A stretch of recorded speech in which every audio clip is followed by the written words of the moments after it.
Hi, in this video, we will see how we can do lab related to implementing failover clustering in Windows Server. So in this lab, we will be coming across multiple features. So one is failover clustering, another one is iSCSI. Let's see what exactly is this failover clustering. So in Windows Server, the failover clustering is for high availability. So this feature is used for high availability and that allows multiple servers to work together as a cluster to provide continuous availability of services and applications.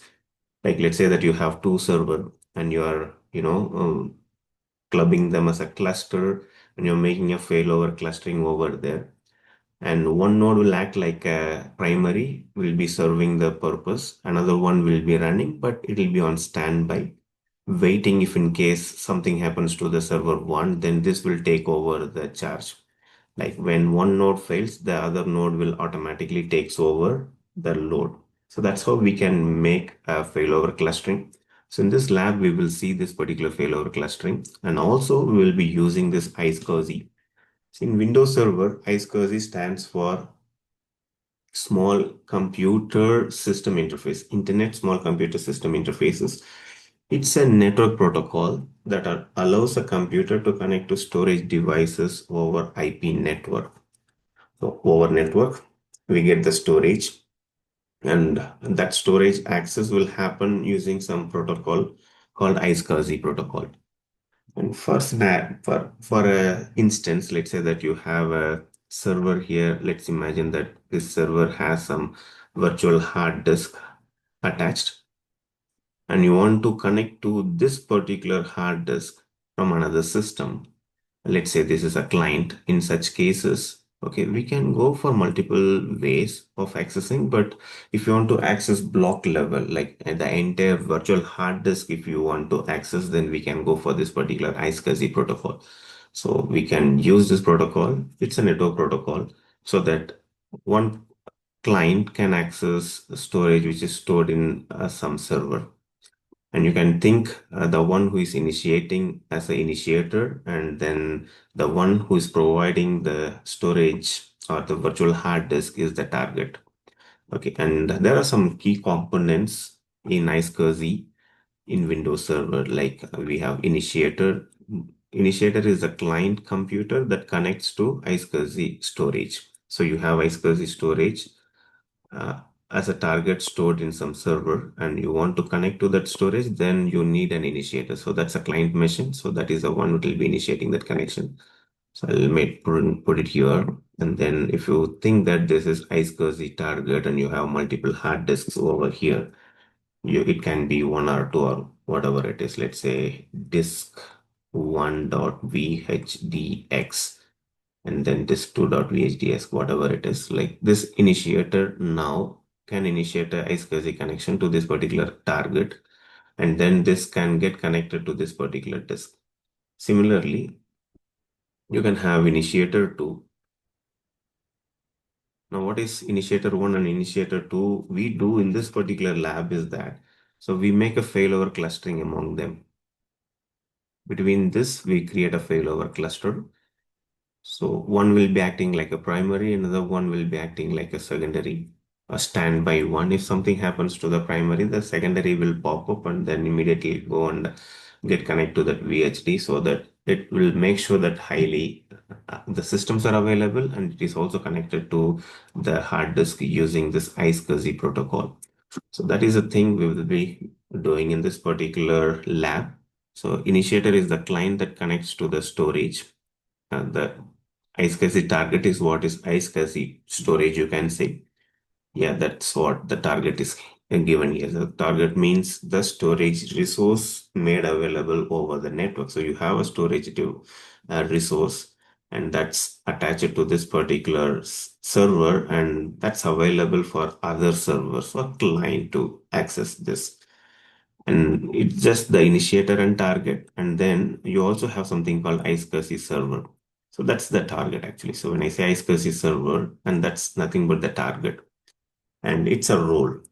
It's almost like ADDS role you will install or enable, right? So similarly, this iSCSI server role must be installed so that the Windows server will act like a storage for iSCSI, and you can access this storage via iSCSI protocol. And similarly, you also have something called iSCSI initiator, which is a built-in feature. See, this role must be installed or explicitly enabled, whereas initiator comes built in Windows. You need to just start that feature. Okay, so that we will see in our program. And when you start, so obviously these two systems, when they're running Windows, it will come this built-in feature pre-installed. You need to just start. And then now they can start initiating this iSCSI to this particular iSCSI target. Okay. Okay, let's start with the lab. Okay, the lab environment is already up. And let me just go and click this button and download the files. And then I'll just go and set this display setting according to my screen resolution. I'll go for display resolution and select this and keep the changes. Fine. So meanwhile, the files are also downloaded. Let's go to next and start implementing this particular lab. So this is implementing failover clustering. And then we are just going to configure iSCSI storage here. But before going with that iSCSI storage, we are just going to install this failover clustering. So we are performing both. As I said here, like iSCSI, we will set up, it's a protocol, network protocol. We can use this protocol through which one client, whom we call as an initiator, can get connected to the storage somewhere in the target and get the access to that storage. And we will also implement failover clustering for high availability. Like one node will act like a primary. If that fails, then there is one standby which will take over the service. Okay. Let's go and start with the lab. So you're supposed to get connected to Seattle server 2, and you have GC1, server 1, server 2, all these things are there. So before we continue, let me also talk about what exactly we are going to do. So you can think that you have DC, Seattle DC, and then Seattle server 1 and server 2. And in DC, we are going to install target. Target is a role, okay, that we are going to install here. And then we will be creating some VHD files, VHDX files for higher performance and larger capacity. And this Seattle server 1 and server 2 will be set as a initiator. iSCSI initiator, you can say it's initiator 1 and then this is initiator 2. And they are getting connected to this particular target. So again, on the target, like we will create one object. For that object, we will attach everything. So all these things will be here. This object, what I'm saying, will be running on this particular server only. Okay. And then that's how we make the connectivity here. Let's go and do that. So you have connected to the Seattle server 1, and then let's go and start up our shell module. And in here, let's install this feature. So for running this command, you can close this. Let me have one text document where I'll be copy pasting the commands before taking directly to this particular PowerShell window.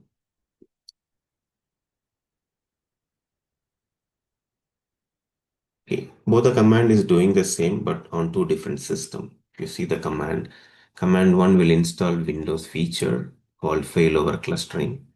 And when I'm running directly on a machine, then this feature will be installed on that particular machine. So let me just copy and paste it. So I'm running this command called Windows install Windows feature, which is a failover clustering. So it means it will be installed here. Let me hit. So it will take some time. Meanwhile, like what is the next command? The same command we are doing it, but this time we are installing this failover clustering on Seattle server 1. Okay, and if you go back, so we have server 1 and server 2, and we are creating a failover cluster among them for high availability. You can think of like that. And we will also go for iSCSI. There, like both of them will act like an initiator, and this will act like a target. Still the installation is going on.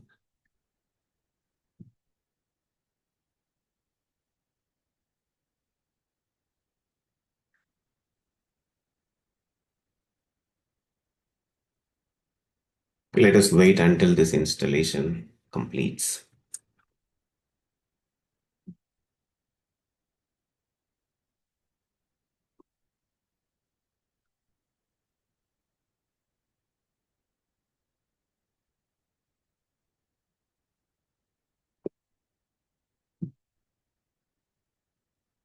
Meanwhile, I can just copy this particular command and be ready to execute the second command.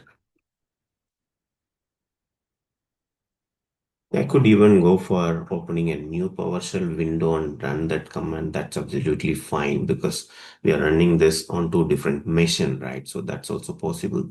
But if you would like to wait and run once this is successful, then that's also fine. Yes, anyways, the failover clustering installation, including the management tool, is done already on Seattle Server 2. We'll do the same thing on Seattle Server 1. Fine. So this will take for another 10 to 15 or sometimes 30 seconds also. Now let's continue. So the next command to be executed is we need to install this iSCSI target. And this target role, let me just, if you see this command, like we are going to install a feature on computer Seattle DC1. Okay, so in this computer, we are going to just install target server. So this is iSCSI target. According to a diagram, like this Seattle DC1 will act like now target storage. So it will be having, so we will be having these disks and this will act like a centralized storage. And this storage, you will access it from this particular server. If this entire server is down also, you can fail over to the other server. And from this server, we still get access to this particular VHDs. Okay, the command execution is still going on. Let us wait.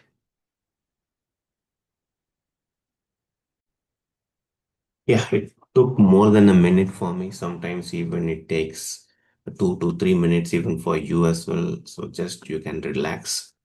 Those command definitely gets executed. Okay, now let's go and execute this particular command. So in here, what are we doing? As I said, like we are installing this iSCSI target server here. Here in the sense DC1, Seattle DC1. And then, so this is the end of task one. Let's go task two. On task 2, we are going to initialize virtual disks.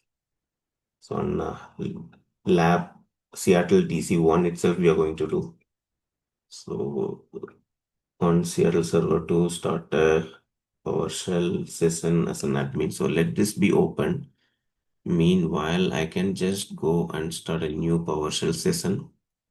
And let me run it as an administrator. So this is the second PowerShell session I have created. So this in this PowerShell session, like we will connect to Seattle DC server. Okay, I need to go first copy the commands here and then take to the the PowerShell session. So let me just execute this command. What am I doing? Like I'm taking a remote PowerShell session.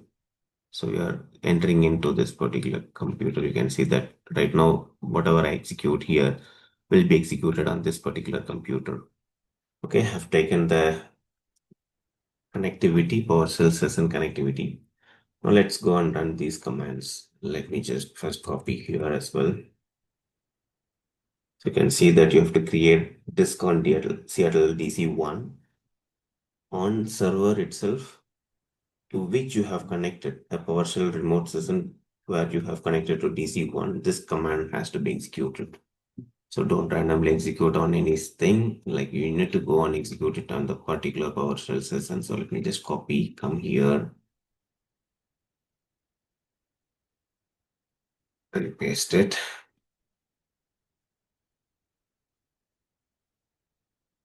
Let's see. Okay, three virtual hard disk of size 10 GB got created, but it might be offline. We need to set it. We need to configure properly. Next, Seattle Server to start a new admins PowerShell cell a session, right? So let's go and start a new PowerShell session, run it as an administrator. So here, Seattle Server 1. So this is for Seattle Server 2, and this in between, yeah, this is for DC1 and this is for Server 1. Let's run the command here. I'll go and get the next command to be executed. So we are taking a PowerShell session to Seattle Server 1.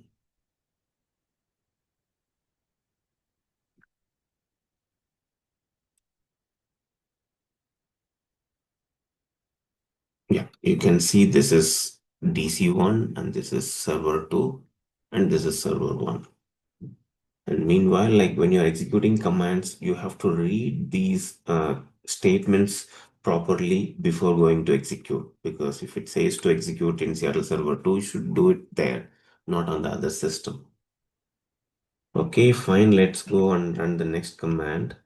So to start Microsoft iSCSI Initiator service on server 2, add the Windows PowerShell prompt providing access to the local session. So when it says local session, then this is the local session. And it says Seattle DC1, then this one, and server 1 is this. So this is on a local. Let's get these commands first.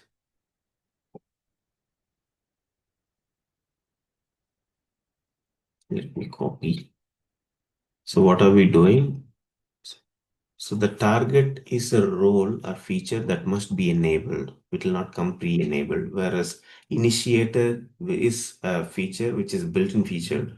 You need to just start that feature. It's almost like a web server, and you have a web server and you have to start it similarly the same. This initiator is already there. We are just starting it. And in the next command, we are making it as automatic. The start of iSCSI initiator, we are making it automatic. So with this automatic, what we are achieving every time we reboot it, we don't need to go and manually start that service. So when we reboot, that service gets started automatically. So let me run. So this is executed in local session. Now to start the Microsoft iSCSI initiator service on server 1, we need to switch to the PowerShell session. That in that we have a remote session connectivity to the Seattle server 1. So this is the Seattle server 1. And in here you have to execute the same command. I don't think so. I have to copy paste again. It's almost the same. Okay, I'll just, if you want, you can get this command or you can execute the previous command itself, both the same. Let me copy this.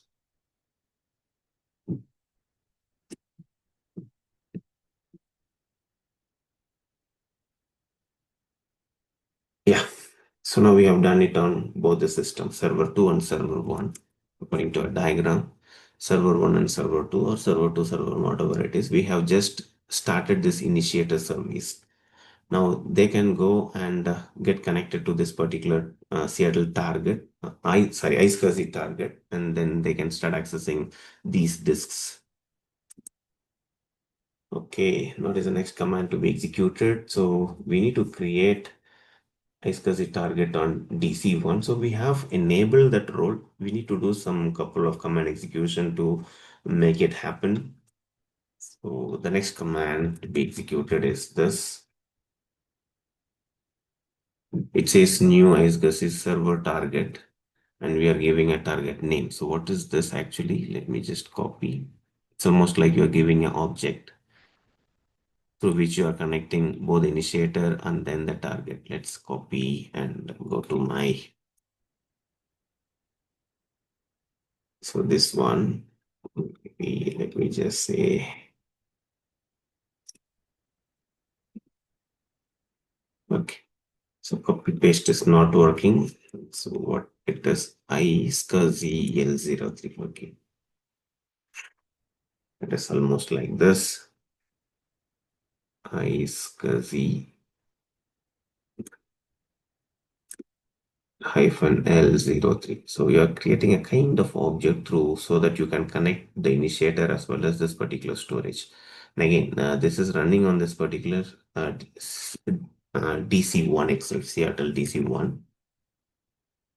And now what you're doing is this, like to this particular object, you are adding two initiator ID. So the first is Seattle server 1, second is Seattle server 2. So these two servers are getting added as initiators.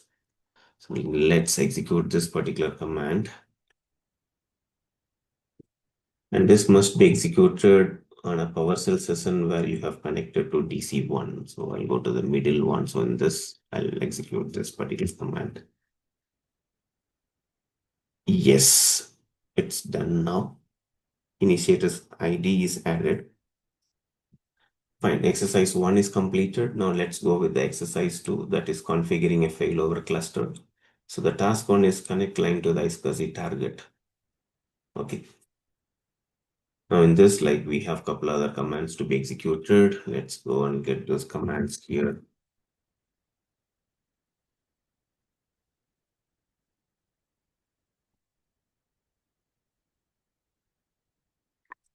So on the previous command, what we did, we just added this initiator to this particular object. Now what we are doing, so we just add these to this particular object so that we are connecting them. Okay, fine. Now let's go copy all these.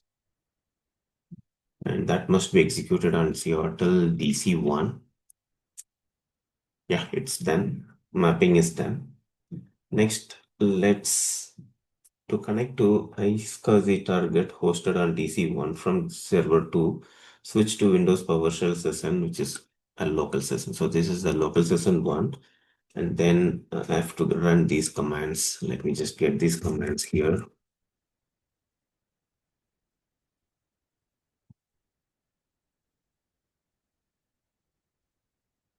Okay, let me copy all of these on the local session. Yes. So to connect to this particular iSCSI target from Seattle server 2, we have done. Similarly, we have to do even for Seattle server 1 now. Previously, we did it for Seattle server 2. Now we have to do this for the Seattle server 1. Now let's go and get those commands. It's almost the same command again.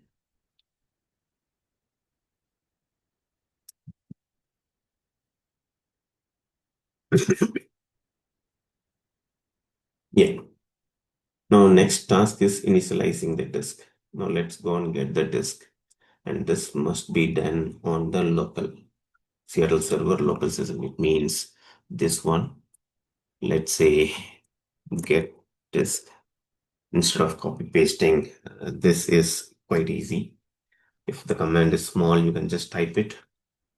And next, these things like we need to initialize this disk. So we use the PowerShell prompt commands. We use the commands, PowerShell commands. Okay, and where like in the PowerShell session where we have connected to the local machine and run these commands. Let me get these commands here to my notepad first. There are totally 3 disks, right? They were not initialized given any um, drive name. So that's what we are doing it now. Out of 10, 5 only we are taking. Out of 10 GB size. We are just going only with 5 GB. So that's, we are going to do it in again this local session.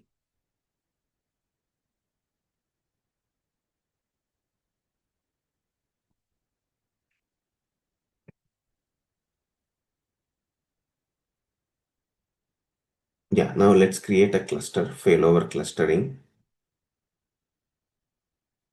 So to create a failover cluster on server 2 at the Windows PowerShell prompt to the local session, enter this particular command. So this is again on this particular machine.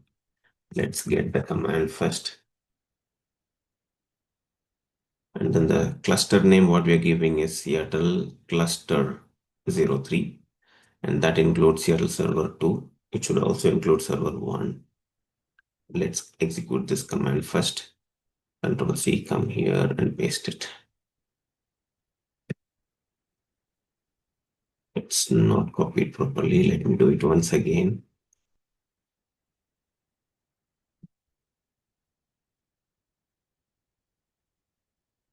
Okay, now to add server 1 as another node to the newly created cluster. So what for cluster?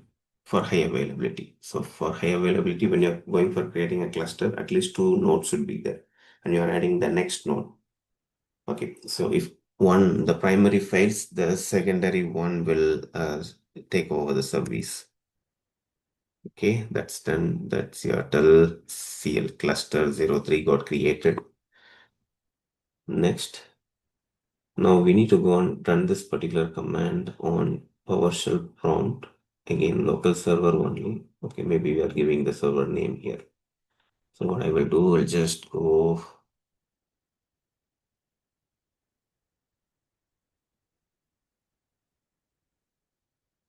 run this command, add cluster node. It means like you have already created a cluster, and now for that cluster, we are going to add a node. So the node is your server 1. Let's copy. We can do it on the local session itself. Done. So this is also done. Now, next thing is that deploying and configuring a highly available file server. See, we usually use this iSCSI target and initiator usually for block level access.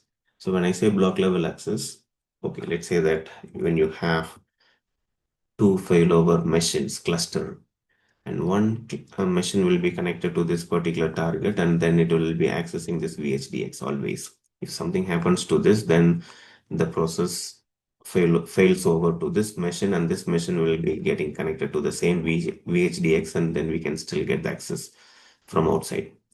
Okay, and we can also configure both the initiators to access these files simultaneously by clustering file system. Okay, and that's how we are going to do it here. So now we'll just deploy and configure highly available file server now. Now the task one is add the file server application to the failover cluster. And for that now we will be going with the GUI. So let's go and access the server manager. And I can refresh once because we have done a lot of modification. Let this particular component know about them as well. Okay, fine. Now I have to go to tools, failover cluster manager.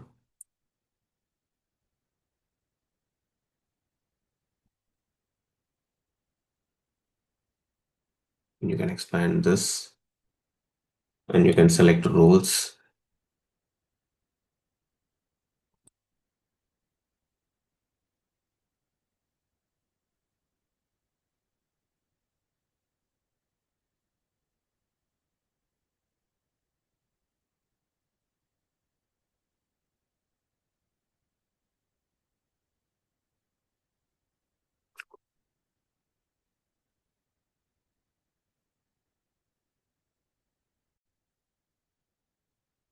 Yeah.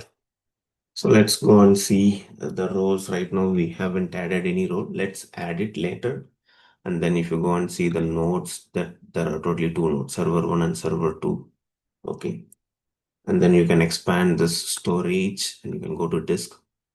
You can say that there are three disks now. It is online because you have given a number, right? So we have initialized those disks.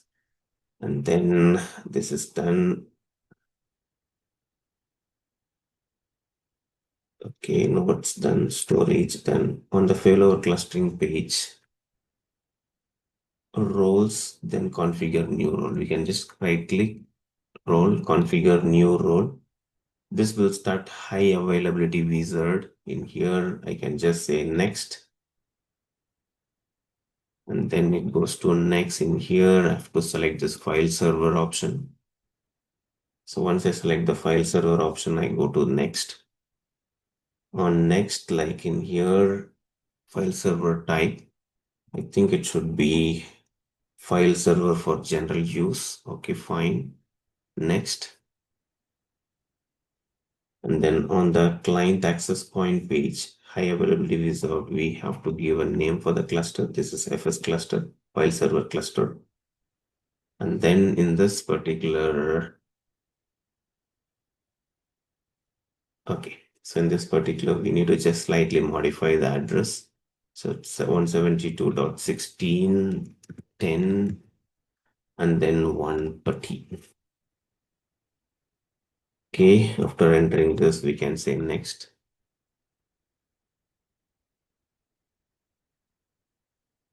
And on here, select storage. We have to select disk 1 and disk 2 and say next.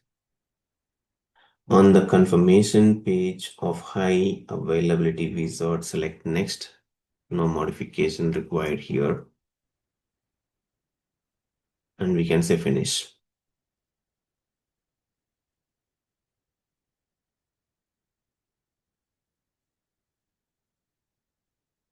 Okay. Now, next thing is that we need to add a shared folder to a highly available file server. For that, on Seattle Server 2 in failover cluster manager, okay, select roles and select FS cluster. So this FS cluster we have just created, and then add file share. You can find it here. So let's go and add a file share.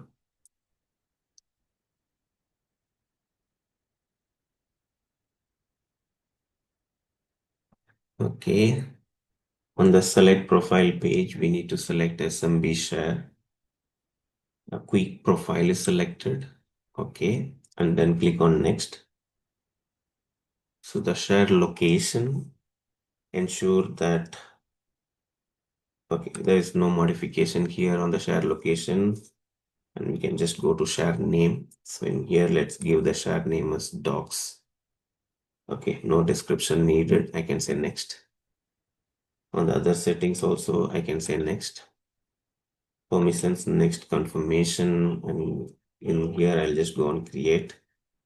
And then view results, we can just close it. So created SMB share and SMB necessary permissions, everything is set now. So task 3 is configure the failover and failback settings on Seattle Server 2 in the failover cluster manager. Okay, with the FS cluster selected on the roles node. Where is that?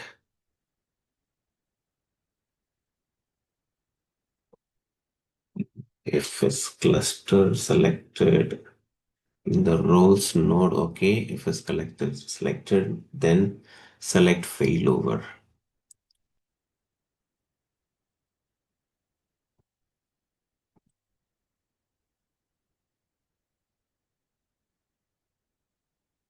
Okay, yeah. So we need to just double click on this. So we'll go to failover. Then allow failback. Okay. And then select failback between option and then enter 4 in the first text box, 5 to the second text box.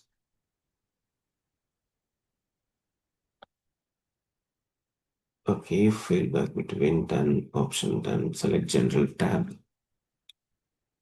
On general tab in the preferred owner section, ensure that Seattle server 1 is listed as the first entry. Okay. Preferred owner. Okay, fine. Then I'll say okay. Okay, fine. Next, exercise 4. So we'll go and just validate the deployment of highly available file server. So to just validate the file server deployment on Seattle server, to open a file explorer and then just search for this FS cluster docs.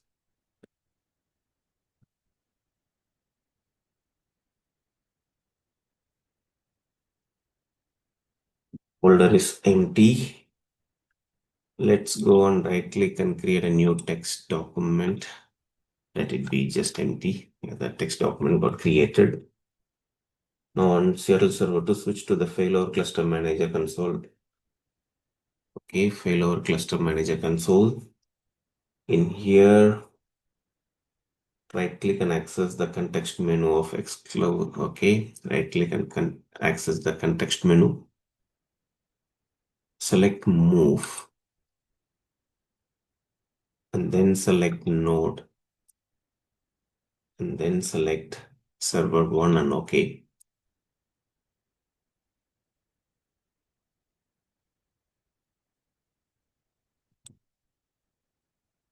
Okay, let's go and access this. Yeah, still we can access it. It's almost like multiple initiator get the same data because we created a file share and then we shared among multiple client. And then this is done. Next, validate the failover and quorum configuration for the file server role. So in here, what we will do on serial server to switch to failover cluster manager. So this is the failover cluster manager and identify the current owner of the FS cluster role. So on the context menu, more actions, and then stop. Okay, I mean the clusters manager, FS cluster role. Okay,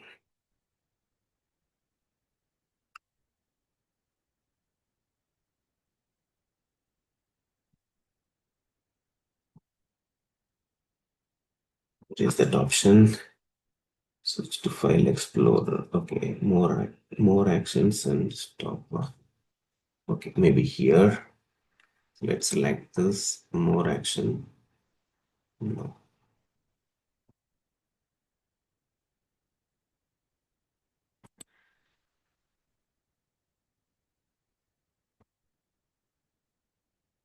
Select nodes. Okay, sorry. I should go and select nodes first. Yeah. And then right click, access the context menu.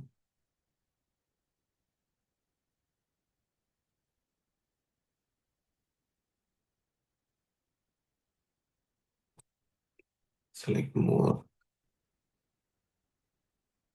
actions. Okay, stop clustering service.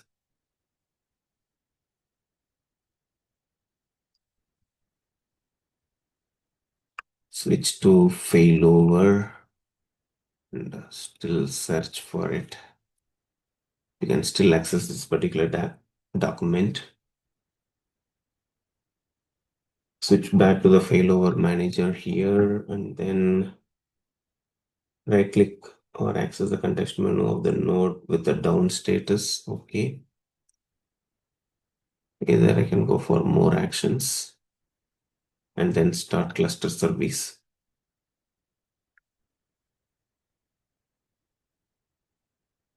So it is joining the failover cluster and it is up.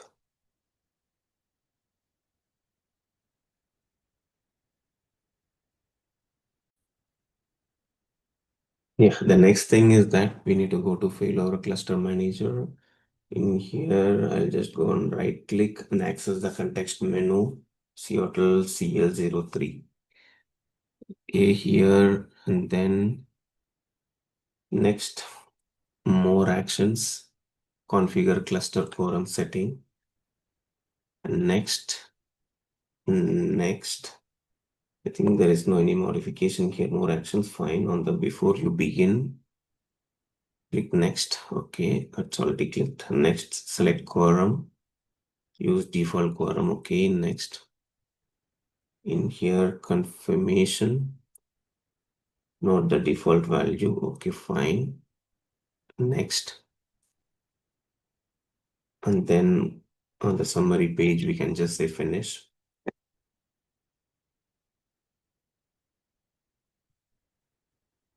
So we need to access the disk node, select the third one, and let's take offline. And we can say yes. Now let's go switch back to this particular file explorer and we can see whether we can still access it or not. Yes, this we can access it. Let's come back here and bring it online.